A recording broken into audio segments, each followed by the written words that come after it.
Iran, 1953. The CIA mounted its first major covert operation to overthrow a foreign government. The target was the Prime Minister of Iran, Mohammad Mossadegh. He held power legitimately through his country's parliamentary process, and he was popular. Washington had once looked to him as the man to prevent a communist takeover. But that was before Mossadegh decided that the Iranian state, not British companies, ought to own and control the oil within Iran's own borders. When he nationalized the British-run oil fields, Washington saw red. The Secretary of State, John Foster Dulles, and his brother Alan, director of the CIA, decided with Eisenhower's approval to overthrow Mossadegh and reinstate the Shah of Iran. Crown Prince Abdullah greets the Shah as he lands at Baghdad airport after a 7-hour flight from Rome. The King of Kings was back in control and more pliable than Mossadegh. American oil companies took over almost half of Iran's production. U.S. arms merchants moved in with $18 billion of weapon sales over the next 20 years. But the weapons and flattery heaped by America on the Shah blinded us to the growing opposition of his own people. They rose up in 1979 against him.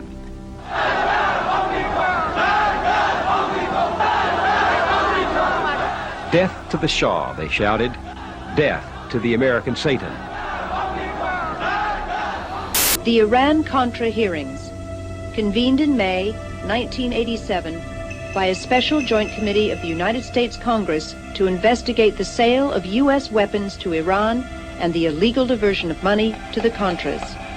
All our enemies knew it, and you wanted to conceal it from the United States Congress. We wanted to be able to deny a covert operation. In identifying those responsible behind the September 11 attacks, there were 3 viewpoints. First, that a very powerful and complex terrorist group able to successfully cross all layers of the American intelligence and security carried out the attack. This is the prevalent viewpoint, which has been supported mainly and advocated by American statesmen. Second, that some segments within the U.S. government orchestrated the attack to reverse the declining American economy and its grips on the Middle East in order to save the Zionist regime. The majority of the American people, as well as most nations and politicians around the world, agree with this view. Third, it was carried out by a terrorist group, but that the American government supported and took advantage of the situation. Apparently, this viewpoint has fewer proponents. The main evidence for this viewpoint links the incident with a few passports found in the huge volume of rubble and a video of an individual whose place of domicile was unknown, but it was announced that he had been involved in oil deals with some American officials. It was also covered up and said that due to the explosion and fire, no trace of suicide attackers was found. I like to tell people when the final history is written on Iraq, it'll look like just a comma. We have terminated a terrible, terrible deal that should have never, ever been made. And we will be putting on among the strongest sanctions that we've ever put on a country. And they're going into effect very shortly. They're mostly constituted and drawn already. And we'll just have to see what happens. I would advise Iran not to start their nuclear program. I would advise them very strongly. If they do, there will be very severe consequence. Okay?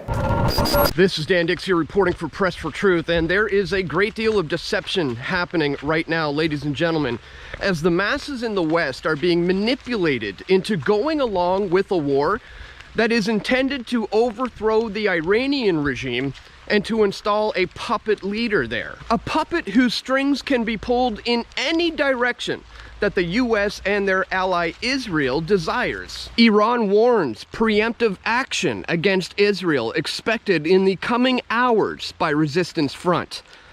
Iran threatens Israel with a two-front war says Hezbollah could join the conflict in the coming hours. It's basically a war with Iran, an Israeli analyst said.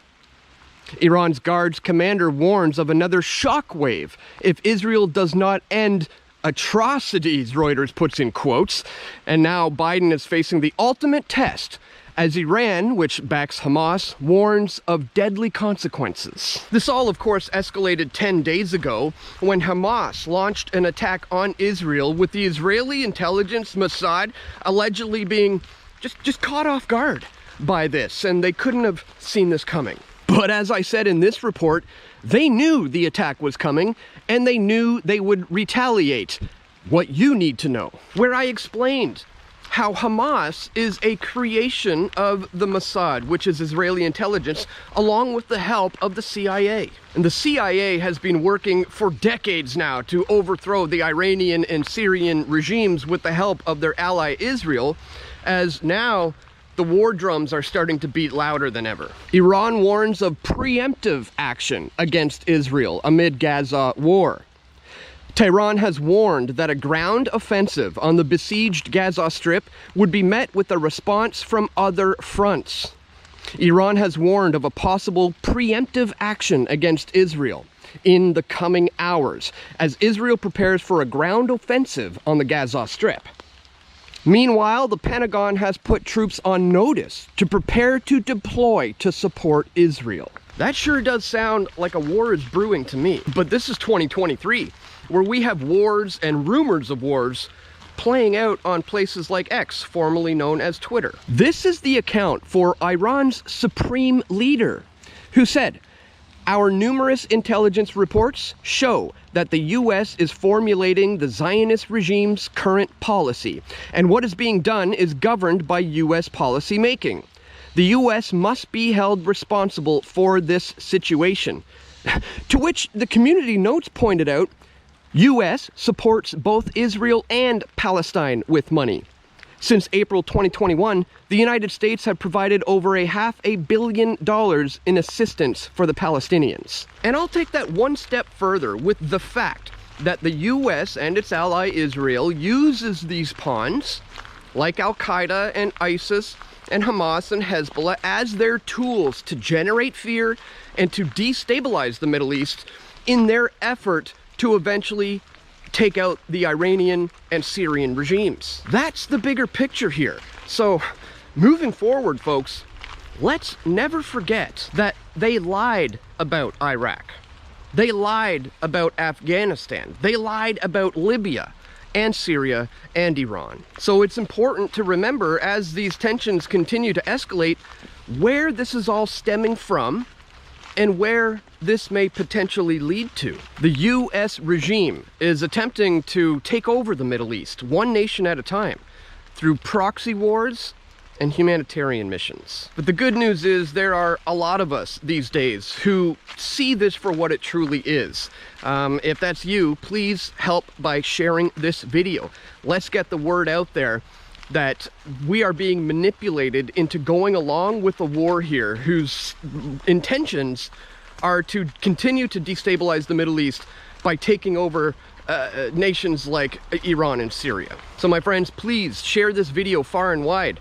And if you do appreciate my efforts to bring you this information, please take a moment to check me out at pressfortruth.ca/donate if you would like to financially contribute to my efforts to Press for Truth. So that's all for today, guys. I want to thank you so much once again for tuning in. Don't forget to click that thumbs up button. Share this video with your friends and family who you think need to see it the most. Check out that top link in the description below if you want to support my efforts moving forward. And once again, please share this video far and wide. That's all for today, guys. Stay tuned for more video reports coming soon. This is Dan Dicks reporting for Press for Truth. We all want truth.